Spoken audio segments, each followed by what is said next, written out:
The battlefield of the Trident roared with thunder, not from the skies, but from swords clashing, men screaming, and horses trampling over the wounded.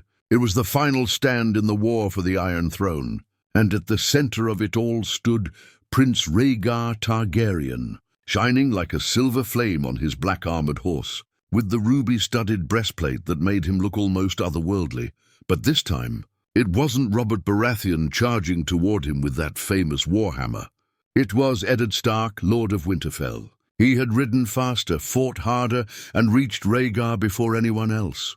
Ned's heart pounded, not with hatred like Robert's, but with confusion. He had loved Rhaegar once, not as a friend, but as a figure of honor and mystery. Rhaegar was no madman like his father, the Mad King, no drunk or warmonger like Robert. He was quiet, thoughtful, even kind, but love didn't matter now. War had taken that away.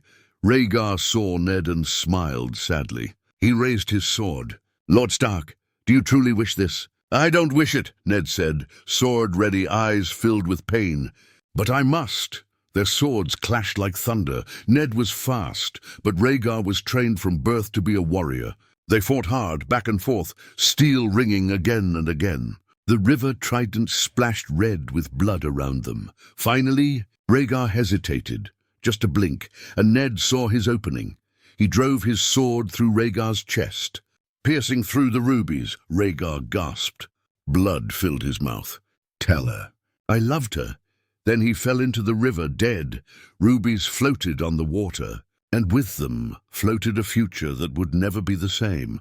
When Robert reached the scene moments later, he saw Rhaegar dead, killed not by his own hand, but by Ned Stark's. For a moment the big man was silent. Then his face twisted with a mixture of disappointment, confusion, and something darker. "You took him from me," Robert muttered. Ned wiped his blade. "I did what had to be done. I should have killed him." Robert snapped. "He took Lyanna from me. He destroyed everything." But Ned didn't reply. His mind was already racing. Because, unlike Robert, Ned had started to see the truth. Maybe Rhaegar hadn't kidnapped Lyanna at all. Maybe she had gone with him willingly. When the war ended, Robert still claimed the throne. The Mad King was dead, thanks to Jaime Lannister. The Targaryen forces were scattered. The realm needed a ruler, and Robert was the loudest voice in the room. But now there was a problem. Ned Stark was a hero. He had killed Rhaegar. He had saved thousands by ending the war early. Lords whispered his name in halls, the wolf who slew the dragon, and Robert didn't like that. At first, they pretended nothing had changed. Robert still laughed loudly, drank deeply, and slapped Ned on the back like they were brothers. But under the smiles, things began to crack. Robert married Cersei Lannister to secure the throne. Ned returned to Winterfell. But he carried a secret with him, a newborn baby boy, pale, with dark hair and the eyes of House Stark. He told his wife, Catelyn, that the boy was his bastard, born of some nameless woman during war. But the truth was heavier. That baby was Jon, son of Rhaegar Targaryen and Lyanna Stark, born in blood, born in love. Ned had sworn to Lyanna in her dying breath that he would protect the child from Robert. Because if the king knew the truth, that Rhaegar had married Lyanna, that the child had Targaryen blood, Robert would kill the boy without hesitation. So Ned kept the secret. He raised Jon as a Stark, but called him Snow, even though it burned him inside. The realm began to heal, but the seeds of distrust were already growing. Robert grew colder with Ned, jealous of the honor that people whispered behind his back. The Lannisters grew stronger, their golden grip tightening on the throne. And far away, across the sea, two children, Viserys and Daenerys, Targaryen, heard whispers of the Northern Wolf who killed their brother. Vengeance stirred in their blood. The Game of Thrones was far from over, because killing Rhaegar at the Trident didn't end the war. It only changed how the next one would begin. The years passed, but some wounds refused to heal. King Robert Baratheon wore the crown, but it never fit him quite right. It weighed heavy, not just on his head, but on his pride. He drank more than he ruled. He feasted more than he listened. And every time he looked at Ned Stark, the man who had slain Rhaegar Targaryen, the man Robert had sworn to kill with his own hands, it burned inside him like sour wine. They were supposed to be brothers. They had bled together in war. But peace brought something neither of them had expected. Distance. Robert sat on the Iron Throne. But he couldn't stop hearing the whispers. It was Lord Stark who won the war. It was Stark's sword that struck the dragon down. Stark could have been king, had he only reached for it. The same whispers reached Cersei Lannister.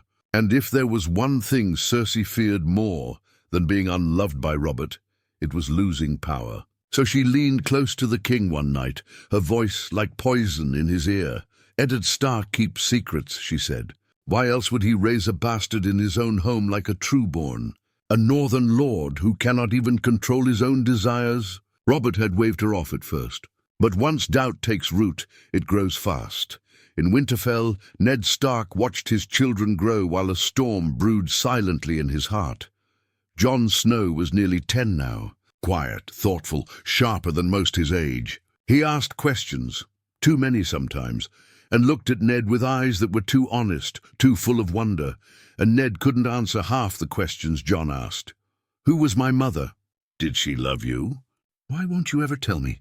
Every time Ned would say the same line, "You have my name." That is enough, but it was never enough. Not for Jon, and not for Ned either.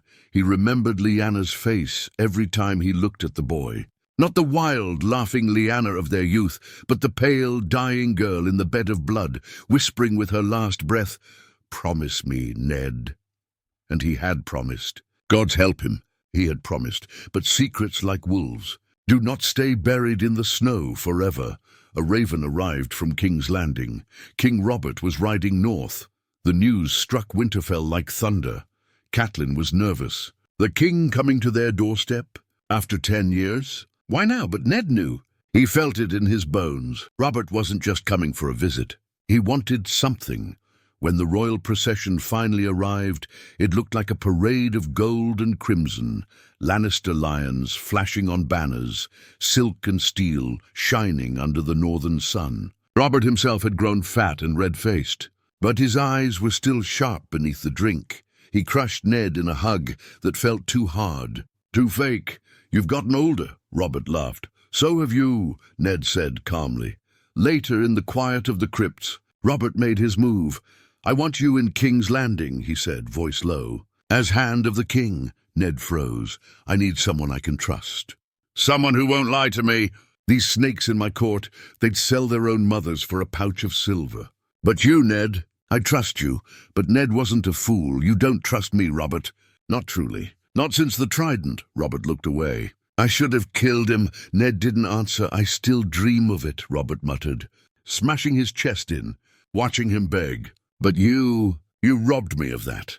The silence between them grew heavy. "I need you to come south," Robert said. "Not just for me, for the realm, for the truth." That word, truth, sent a chill through Ned. He thought of Jon. He thought of Lyanna. He thought of the secret that could bring the whole realm crashing down. That night, Jon stood alone in the courtyard, watching the southern knights polish their armor. He didn't belong among them. He didn't belong anywhere. Then a Lannister knight smirked as he walked past. "The bastard of Winterfell," he sneered. "Snow, isn't it? I hear your father never speaks of your mother." Strange that Jon said nothing. But inside something cracked. That night he found Ned by the godswood. "Tell me the truth," Jon said quietly. "Please." Ned looked at him for a long moment, then he whispered, "Not yet. One day." But even Ned Stark knew that day was coming sooner than he wanted, because the king had come. And with him came the Lannisters. And in the shadow of the Iron Throne, truth was a blade sharper than any sword. King's Landing smelled of heat, rot, and secrets. Ned Stark hadn't wanted to come south, but duty dragged him like chains around his feet. He had left Winterfell with a heavy heart, said goodbye to his children, and brought only his daughters, Sansa and Arya, to the capital. Jon he left behind at the wall, where bastards were sent to find purpose and lose their names. But even far from Jon, the weight of the boy's secret followed Ned like a shadow.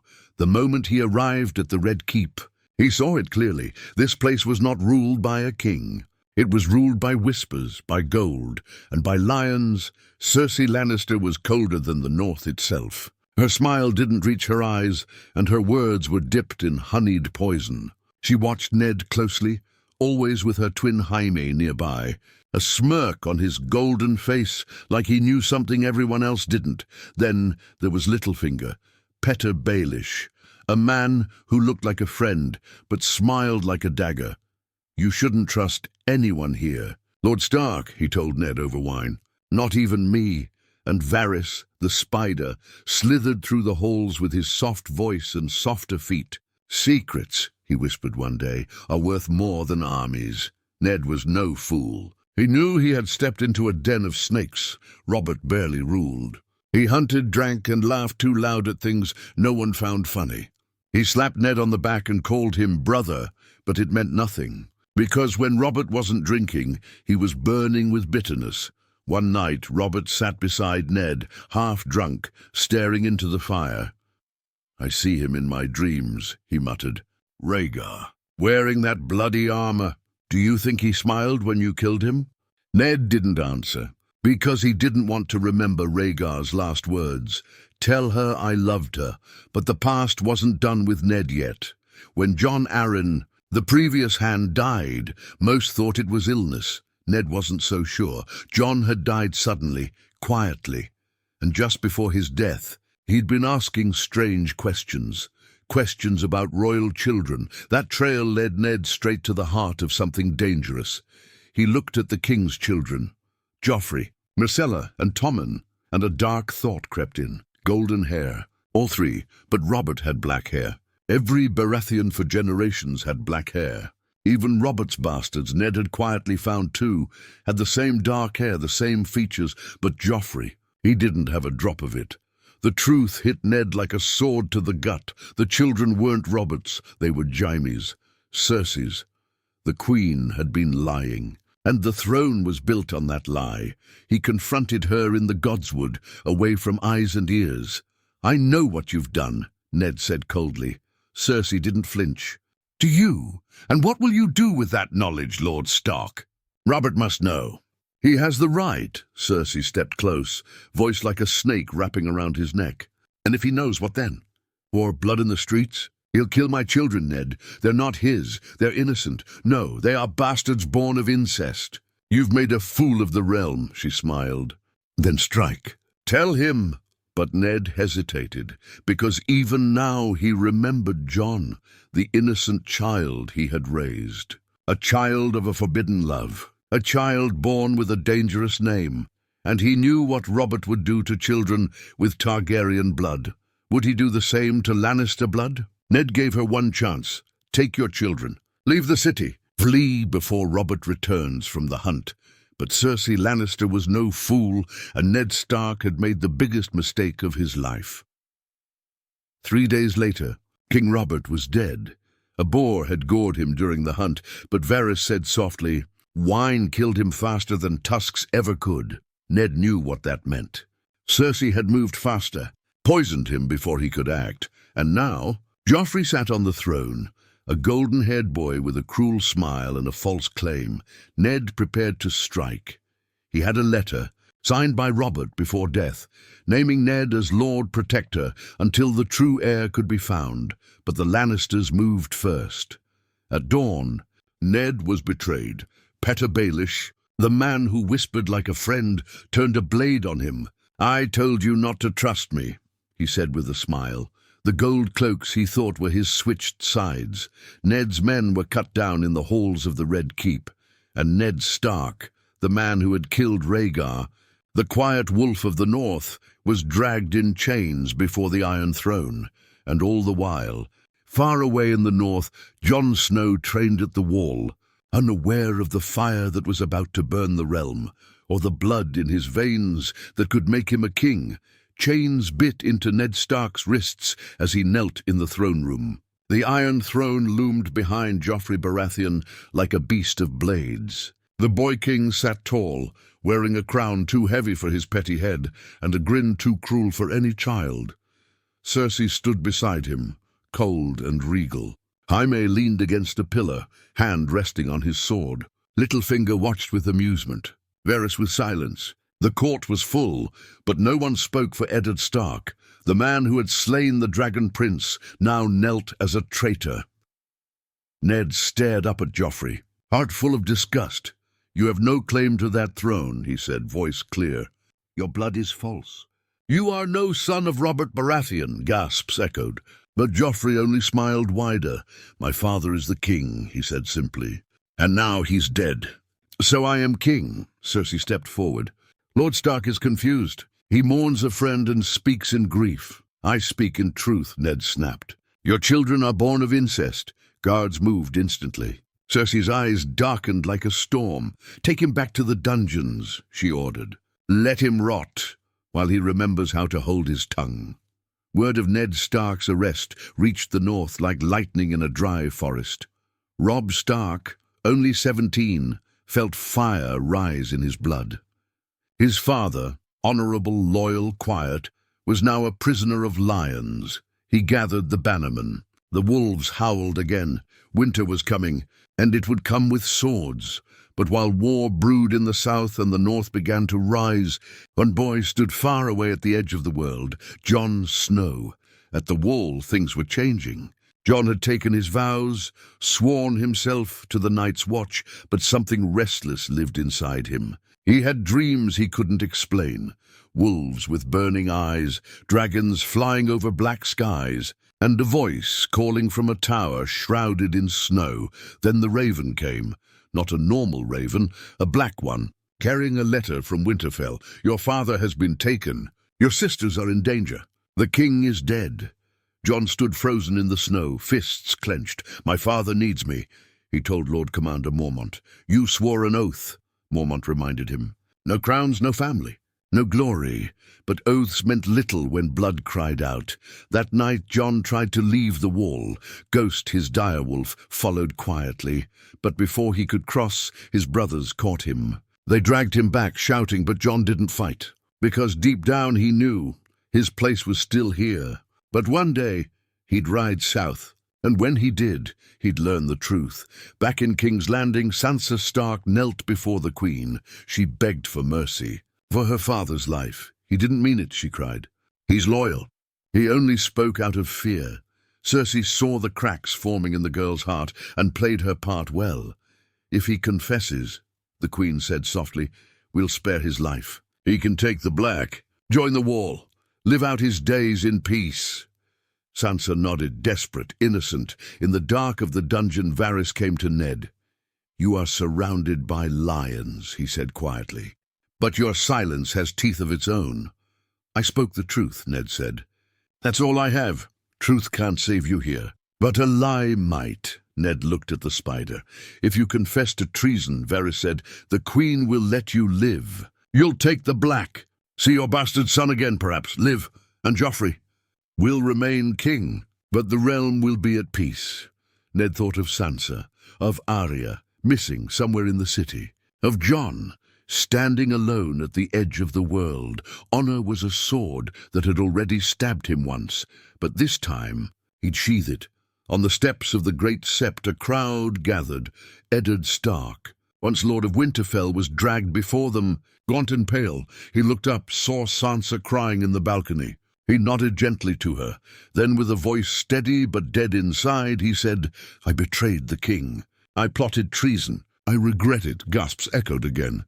Cersei nodded in approval. Varys exhaled, but Joffrey stood up, smiling like a beast let off its leash. "My mother wants him to live," he said, "but I am the king." He turned to the crowd. "Bring me his head." Chaos, screams, shouts. Sansa collapsed. Cersei spun around, fury in her eyes. Varys rushed forward. But it was too late. The sword fell, and the wolf of Winterfell was no more. But far away in the north, ravens flew. War banners were raised. Robb Stark was crowned king in the north, and beyond the wall, Jon Snow stood at the top of the world, staring into the cold wind.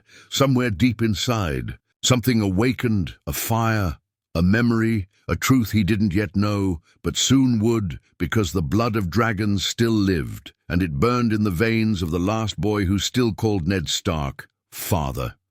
The wind beyond the wall was sharper now, almost like it carried voices from the past. Jon Snow stood watch atop the wall, ghost at his side, white as death. The north below him stretched endless and frozen, but it was the south that haunted his thoughts. News had come.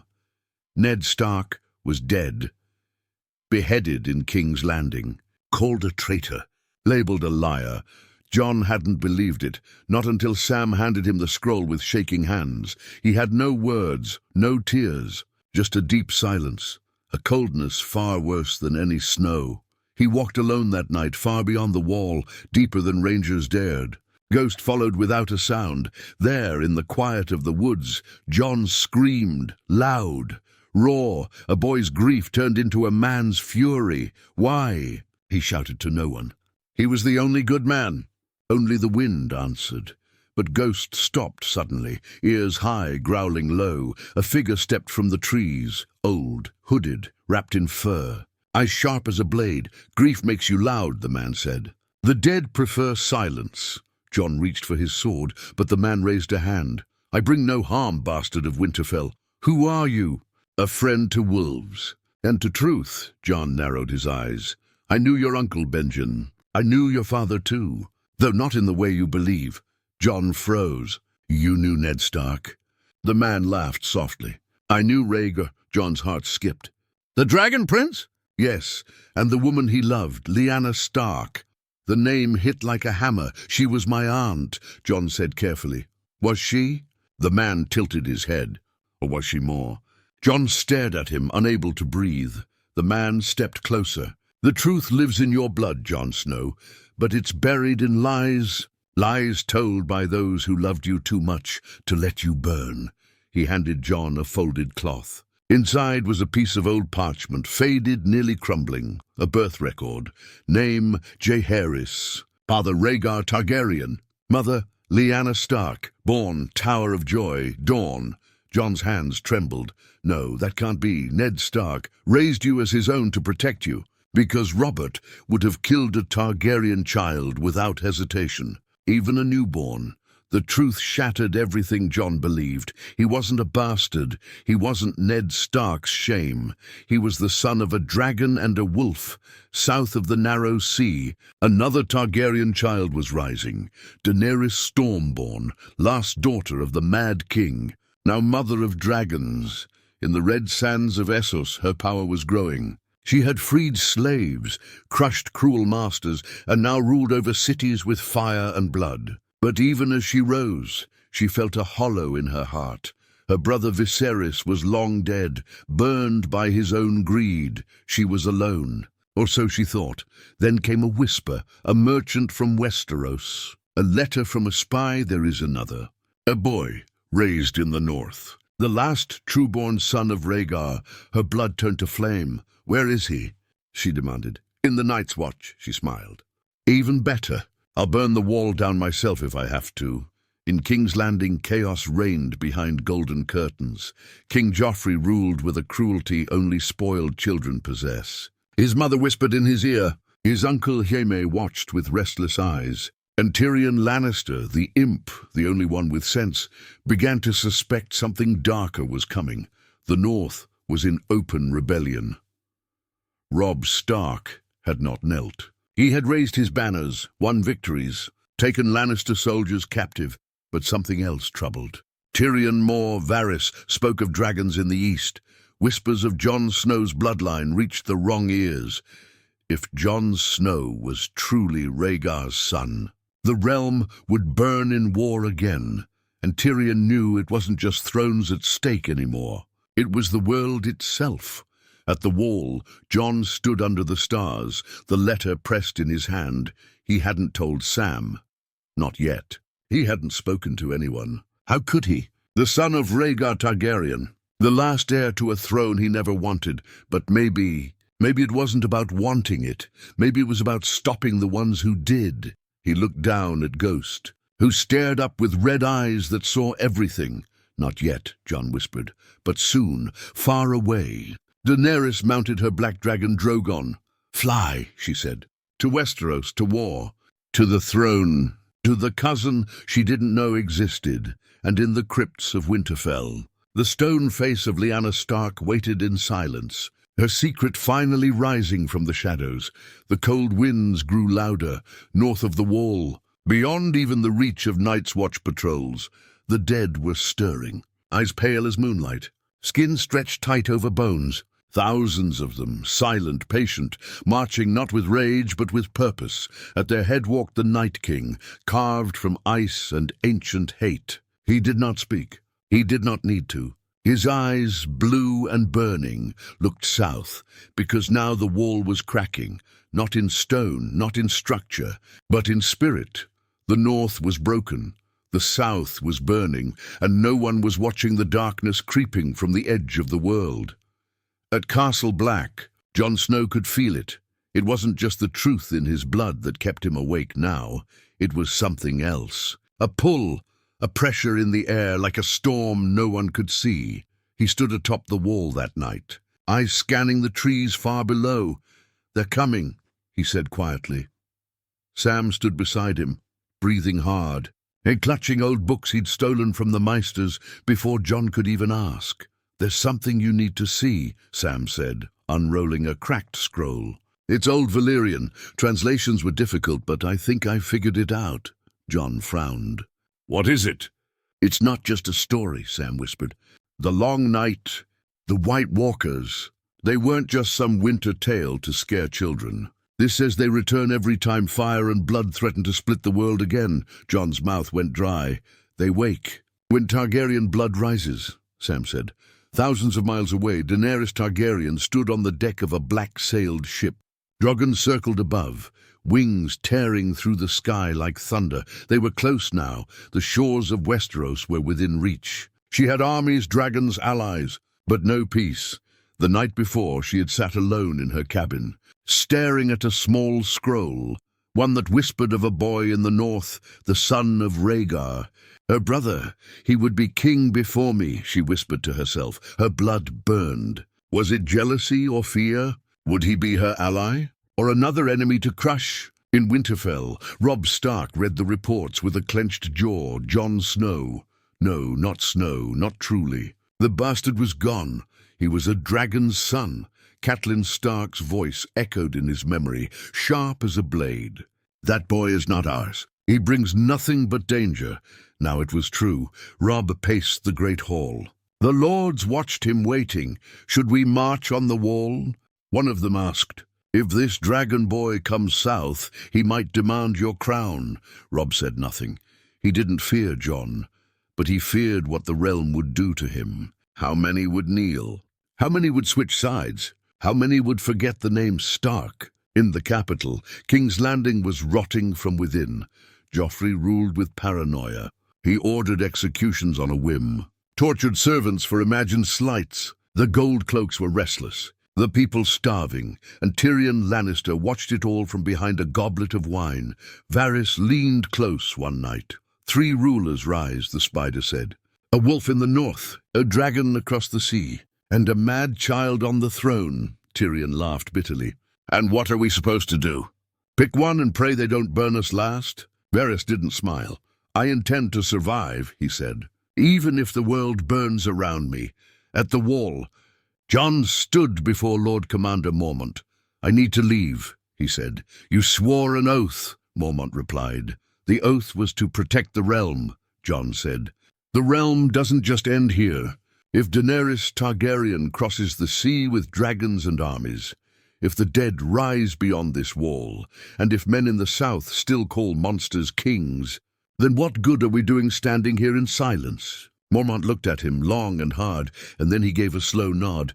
"Take a few men. Go south, warn them," Jon nodded. "But remember who you are," Mormont said. "You are of the Watch." Jon hesitated, then said, "I'm more than that now." The next morning, Jon rode out through the gates of Castle Black, Ghost at his side. and a handful of brothers behind him. He didn't look back, because ahead of him was a world that might kill him or crown him, and behind him. The cold was no longer just weather, the dead were moving. In the dark north, the Night King stopped at a high ridge. He raised one hand. A single massive ice dragon burst through the snow-covered ice, dead eyes, frozen wings, and when it roared, the clouds themselves trembled. The war between fire and ice had begun, and Jon Snow, neither Stark nor Targaryen but both, would soon have to choose: burn the world to save it, or freeze with the rest. Storms lashed the shores of Dragonstone as Daenerys Targaryen stepped onto Westerosi soil for the first time in her life. She didn't bow, didn't smile. She simply stood there, feeling the wind whip through her silver hair, the dragons above her roaring like gods, returning from the sky. This land had once belonged to her family. Now it was nothing but ashes and old memories. But she had not come for nostalgia. She had come for the throne. Her council stood behind her, Tyrion Lannister, eyes sharp as ever, Grey Worm loyal to death, Missandei calm and wise. And yet it wasn't them she watched for signs of doubt. It was the people, the banners, the lords who bent the knee too easily. All of them smiled at her dragons, but how many would smile if they knew another Targaryen walked the realm? A male one, a rightful heir. She stared out over the black waves and whispered to herself, "Let him come." Jon Snow rode hard across the north, passing villages emptied of life, snow piling in quiet hills, and trees whispering secrets long forgotten. Each night he dreamed of fire, not warmth, but burning, screaming dragons. Ghosts stayed close. But even the direwolf seemed uneasy. When they passed through Last Hearth, they found the walls broken, blood frozen on the floors, no signs of raiders, just silence. "The dead did this," Jon said quietly. The others said nothing. What was there to say? The stories were no longer stories. Back in Winterfell, Arya Stark had returned. She rode alone, dressed in black, a sword on her hip and death in her eyes. When she entered the hall, Robb didn't recognize her at first. Not the little girl who chased cats and dreamed of battles. She was colder now, sharper. "I heard they cut Father's head off," she said plainly.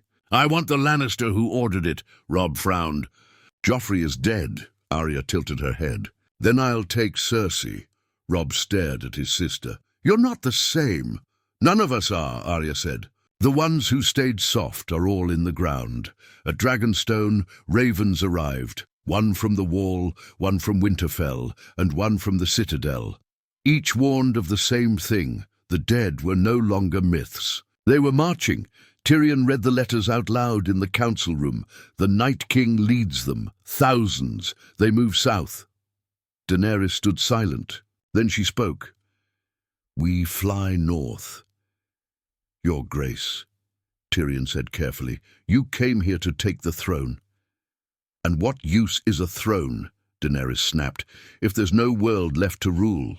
The next morning, dragons darkened the skies of the north. Winterfell had never seen beasts like these, fire given wings. Jon Snow rode through the gates the same day. He dismounted, cloaked in black, snow in his hair, steel in his eyes, and when he walked into the hall of Winterfell and locked eyes with Daenerys Targaryen, the world seemed to pause. She was younger than he expected, more fierce, more proud. He was colder than she expected, more stubborn, more familiar. They stood before each other not as enemies, not as allies, but as two flames from the same source. He bowed slightly. "Your Grace." She raised her chin. "Lord Snow." That night, Tyrion and Davos drank together in the Great Hall. "Do you think they'll kill each other?" Davos asked, nodding at the two rulers now locked in yet another strategy meeting. Tyrion smirked. "No, worse. What's worse? They might fall in love." But while the living argued about war and thrones, the dead crossed the last river. The wall had already been weakened by whispers of magic fading, and now the Night King rode his ice dragon, its wings shaking snow from the mountains. At Eastwatch, the brothers of the Night's Watch lit the warning fires, But it was already too late. A scream echoed through the night sky. Blue fire. Black stone. Shattered wall. The dead poured through. At Winterfell, Bran Stark's eyes went white. He saw the wall falling. He saw the Night King's face, cold, eternal. And he saw something else, Jon Snow, standing before the Iron Throne, alone, surrounded by ash. When Bran awoke, he only whispered one word, blood, in the crypts. Jon stood before Lyanna's tomb. Daenerys stood behind him. "She was your aunt," she said. Voice soft. "I know," Jon replied. "And Rhaegar was my brother. I know that too. They stood in silence for a long time." "She loved him," Jon said. "They were married." "The war was built on a lie." Daenerys looked at him carefully. "You are the last male Targaryen." Jon turned to face her. "I don't want a crown." "Good," she said. "Because I do." He didn't smile. "Then we better survive long enough to argue about it." Above them, the dead moved closer. In 2 days, Winterfell would face the greatest army death had ever made. The dragons would scream. The snow would burn. And Jon and Daenerys, blood of the dragon, would fight side by side, unaware that only one of them was destined to survive. Winterfell did not sleep. Torches lined the ramparts. Soldiers from every corner of the realm stood in silence, gripping swords and shaking in armor. Northmen, unsullied, free folk, Dothraki, all gathered beneath snow-heavy skies, united by one simple truth. The dead were coming. Jon Snow walked the battlements, his breath fogging in the cold. His face was calm, but his heart beat like a war drum. Beside him, Daenerys stood, her silver hair braided for war, her eyes sharp and unblinking. Above them, Drogon and Rhaegar circled restlessly, sensing what was to come. In the crypts below, the innocent were hidden, Sansa, Gilly, Tyrion, and even Sam's wife and child. But they all knew, if the dead broke through, no stone would save them. Bran Stark waited in the Godswood, quiet and still beneath the weirwood tree. The Night King wanted him, that much was certain. Not just to kill, but to erase. To destroy memory itself. Bran was no longer truly Bran. He was something older, deeper, something the Night King hated. The plan was simple. Use Bran as bait, but war doesn't follow plans. The horns blew once, then again, then a third time. They had arrived. Thousands of dead moved like a living wave across the snow. Skinless, silent, merciless. White walkers, beasts twisted by death. And at the back, like a shadow on the wind, rode the Night King atop his ice dragon, Viserion. Jon mounted Rhaegar. Daenerys climbed atop Drogon. And the skies exploded with fire. The dragons screamed as they dove into the darkness, lighting up the dead with flame, but fire alone wasn't enough. On the ground, chaos reigned. Grey Worm led the Unsullied with brutal discipline. Arya danced between shadows, blade flashing like silver lightning. The Hound roared through the dead, protecting her without a word. Davos directed flames where he could. Brienne and Jaime stood side by side, swords drenched in black blood. Jon landed deep in the field, Rhaegar wounded. Dragging a wing, he ran for the Godswood. He knew what the Night King wanted, and he couldn't let him have it. Bran sat beneath the tree, eyes rolled back, reaching through time, searching. And then he saw it, a vision of the end, the Iron Throne. Shattered, Daenerys falling to her knees, covered in ash and blood. Jon Snow, standing alone, a blade red with fire, staring into nothing. Bran gasped as the Night King entered the Godswood. The cold followed him like a flood. The grass withered, the air turned white. The soldiers around Bran froze in place, literally, and he raised his blade. Jon burst into the Godswood and shouted, "No!" He lunged, Longclaw ready, but the Night King raised his hand. Jon's legs locked, he dropped to his knees, unable to move. The ice was in his bones. The Night King turned back to Bran, and then a whisper of wind, a blur of black. Arya Stark flew through the air, silent as death itself, but the Night King spun fast. He caught her by the throat, her blade fell. Then she dropped the dagger to her other hand, Valyrian steel, and plunged it into his chest. For a second, nothing moved. Then, crack!